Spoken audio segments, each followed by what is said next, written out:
إلى ديسمبر قبل أن يرحل 12 شهرا آخرون مروا من القلب، من تفاصيل خفية في الروح، من كل ثغرة عن الأمس.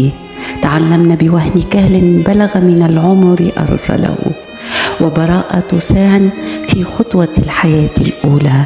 بدأنا حكايات عديدة على مشارف الانتهاء، وأنهينا حكايات أقسمنا قديما بخالق الكون على أن لا تنتهي. تعلمنا رغم ما في الأمر من صعوبة. إلى ديسمبر قبل أن يرحل، على خير كتبه الله ينجينا، على حكمة لم نترك معناها تشفينا. علنا نفهم ونعي حقيقة الحياة وتقلبها، ندرك أن لا شيئا للبقاء، لا شيئا أبدا. علنا لا نندم ولا نظلم، علنا لا نتعب أنفسنا ولا نتعلق بمن دفعونا لهذا. أتمنى لكم جميعا ولنفسي سنة أكثر وضوحا، أكثر نجاحا، أكثر طمأنينة وسعادة.